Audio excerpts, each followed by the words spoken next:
Yillar davomida jinsiy zaiflikdan qiynalyapsizmi? Turli xil dorilar, surtmalar, yillar davom etgan muolajalar, lekin natija baribir nol. Ba'zida o'zingizni to'laqonli erkakdek his qila olmaslik hissi oilangiz va psixologik holatingizni yemirib yuboryapti. Shoshilmang. Tushkunlikka tushishga hali erta. Bugun men sizga urologiyaning eng yuqori cho'qqisi, dorilar umuman yordam bermay qolgan holatda eng og'ir holatlarda ham 99.9% natija beruvchi operatsiya, ya'ni penil implant haqida barcha sirlarni ochaman. Bu qanday ishlaydi? Operatsiya qanday o'tadi va eng asosiysi, operatsiyadan keyingi hayotingiz qanday o'zgaradi? Videoni oxirigacha ko'ring, chunki bu ma'lumot sizni hayotingizni tubdan o'zgartirib yuborishi mumkin.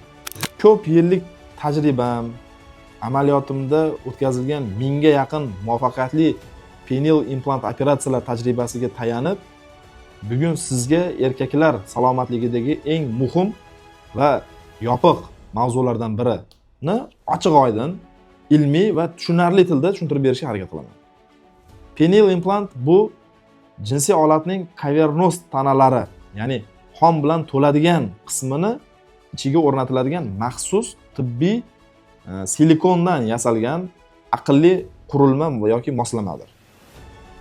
Bir komponentlik penil implant bu jinsiy olatning kavernos tanachalari ichiga o'rnatiladigan, ichida maxsus egiluvchan metal karkasi, ya'ni o'zagi bor bir tibbiy silikondan yasalgan sodda va o'ta ishonchli konstruksiya, ya'ni moslama. Bu qanday ishlaydi? Bu implant olatga doimiy yarim qattiq holat berib turadi. Sizga jinsiy aloqa kerak bo'lganda olatni shunchaki qo'lingiz bilan tikkalaysiz, to'g'rilaysiz. U darhol kerakli eng qattiqlik darajaga chiqadi va o'sha shaklda oladi.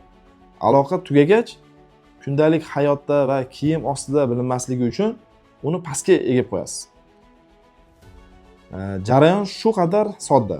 Uni eng katta afzalligi buziladigan yoki ishdan chiqadigan murakkab mexanik qismlarining umuman yo'qligida. Ya'ni qancha implant qurilma sodda bo'lsa, shuncha bu bizga bir umrga xizmat qilish ehtimoli oshadi. Xo'sh, operatsiya qanday o'tadi? Bemorlarimizning eng katta qo'rquvi shu operatsiyadan oldingi holatda ko'plab bemorlarimiz klinikaga o'ziga bo'lgan ishonch pasaygan holatda, stress holatlarga tushib qolgan holatda kelishadi. Hozir men sizlarga operatsiya jarayoni qanday o'tishini operatsiya xonasida ko'rsataman. Qanaqa bo'ladi, nima bo'ladi, qancha vaqt ketadi? Shu savollaringizga javob olsangiz bo'ladi. Bu qo'rqinchli operatsiyami yoki buni, ya'ni takomillashtirilgan usullari qanday? Hamma haqida qisqacha gaplashamiz. Mana implantda hozir zagotovka deymiz-ku. Shu zagotovka. Oshga zagotovka qilasiz-ku. Shashlikka zagotovka qilasiz. Xuddi shunaqa implant operatsiyasini ham implant o'rnatish uchun implantozni zagotovka qilamiz. Hozir bemorimizda jinsiy holatda diametri yaxshi chiqyapti, razmeri, lekin uzunasi unchalik uzun chiqmadi. Shuning uchun VS degan implant bor, ya'ni yo'g'onligi yo'g'on, lekin uzunligicha kaltaroq bo'lgan razmerda o'lchadik va shuni mana bu holatga keltirdik. Implant mana haligi sizlarga aytganimdek mana bunday holatga qayriladi va buni yana ko'tarib turib, mana shu ko'tarilgan holatda jinsiy aloqa qilinadi. Bu juda ham plotniy nima hisoblanadi. To'qimani ichida bo'ladi. Jinsiy holatda ichida xuddi tasavvur qiling. Zdaniya qurasiz, monolit qilasiz, beton karkaslardan, armaturalardan karkas to'qiysiz. Xuddi shu karkas vazifasini bajaradi mana bu. Qancha karkasingiz baquvvat bo'lsa, har qanday zilzilani ko'tarishga qodir bo'ladi, to'g'rimi? Xuddi shunaqa bu ham karkas, mustahkam karkas mana. Qayerli sinib qolmaydimi deydi-da. Bu sinadigan narsa emas. Bu ichida mana bu oq nima ko'ryapsizlarmi? Oq mana ichida o'rtasida nima turibdi? Bu armirованный metal deydi. Ya'ni bu metallический nima hisoblanadi. Shuning uchun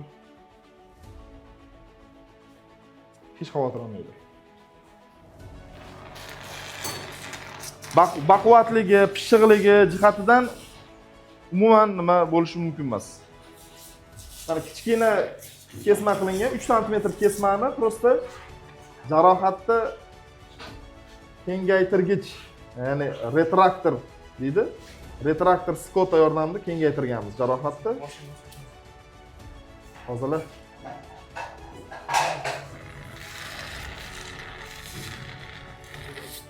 kengaytirgan holatda mana o'sha bo'shliq yaratilgan. Va 14 beringlar. 14.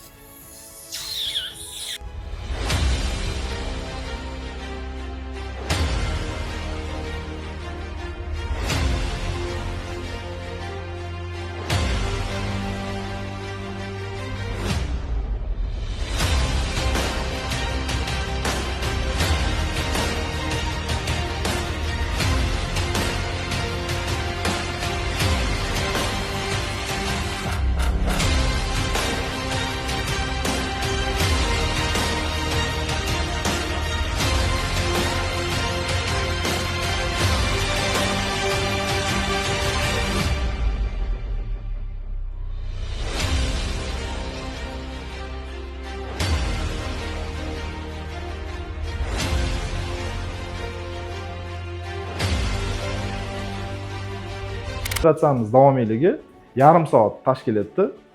Bo'lasa, operatsiyadan keyingi holat qanday bo'ladi? Bir kun yoki 2 kun klinikada kuzatuvda bo'lasiz va undan so'ng uyga javob beriladi. 4 haftadan 6 haftagacha yangi hayotga tayyor bo'lasiz. Ya'ni 4 hafta 6 haftadan keyin jinsiy aloqaga ruxsat bo'ladi. Siz endi vaqtingizni stressga, kayfiyatga, charchoqqa yoki qabul qilayotgan dorilaringizga qaram bo'lib qolmaysiz. Sizda 100% boshqariladigan, istalgan paytda, istalgancha davom etadigan imkoniyat paydo bo'ladi. Keling, eng ko'p beriladigan savollarga to'xtalib o'taman. Shunda sizda hech qanday shubha qolmaydi. Birinchi savol, sezuvchanlik yo'qoladimi? Javob: mutlaqo yo'q. Implant faqat ya'ni qon to'ladigan g'ovak tanaga o'rnatiladi. Teridagi nervlar teginishni his qilish, lazzatlanish, orgazm olish 100% tabiiy holicha saqlanib qoladi.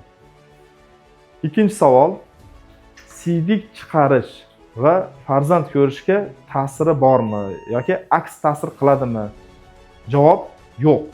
Sperma kelishi, urug'lanish va peshob chiqarish kanallari o'z o'rnida u tegilmaydi, anatomik hech qayerda buzilmaydi. Siz bemalol farzand ko'rishingiz ham mumkin, peshob bo'yicha peshoblaringiz oldingidek qanday bo'lsa, shunday davom etadi. Uchinchi savol, bu o'rnatilgan moslama umrbodgami? Bu moslamani umrbodga qo'yiladi. Aynan shu moslamani bir umr xizmat qilishi 100% kafolatlanmagan. 15 yillik ilmiy tadqiqotlar shuni ko'rsatganki, 15 yil davomida ayrim implantlar 94% gacha xizmatini davom etgan, ayrim implantlar 87% gacha xizmatini davom etgan. Ya'ni aytaylik, implant buzilib qoldi, sinib qoldi, ishlamay qoldi. Unda hech qanday muammosiz uni olib tashlab turib, yangitdan qo'yish imkoni bor. Shuning uchun bu narsadan hech ham xavotir olish kerak emas. Endi implant qo'ydirayotgan bemorlarimizni ko'pi 45 yosh, 50 yosh, 55 yosh yoki undan kattalar bo'lganligi uchun qo'rqmasdan aytish mumkin. Xudo xolasa bu implantlar to'g'ri agar o'rnatilgan bo'lsa, bir umrga xizmat qiladi, ko'p ehtimolli bilan. Hurmatli do'stlar, agar sizda jinsiy zaiflikning o'rta og'ir yoki og'ir darajalari kuzatilayotgan bo'lsa, bu holda sizda jinsiy hayotingiz tugadi degani emas. Bu shunchaki siz bugun yengishingiz mumkin bo'lgan kasallik. Do'stlar, yana qancha vaqtingizni tushkunlikda, keraksiz dorilarga, behuda dorilarga pul sarflab va eng asosiysi oilaviy baxtingiz hamda o'zingizga bo'lgan ishonchni boy berib o'tkazmoqchisiz. Agar sizda ham jinsiy zaiflikni o'rta og'ir yoki og'ir turlari bezovta qilayotgan bo'lsa va bunga yechim topa olmayotgan bo'lsangiz, ekrandagi raqamlarga hoziroq qo'ng'iroq qilishingiz mumkin. Birinchidan, 100% maxfiylik va anonimlik saqlangan holatda sizga yordam berishimiz mumkin. Agar bergan ma'lumotlarimiz foydali bo'lgan bo'lsa, videoga like bosing, sahifamizga obuna bo'ling. Chunki biz bu kanalimizda erkaklar salomatligi uchun eng kerakli yog'li ma'lumotlarni berib boramiz.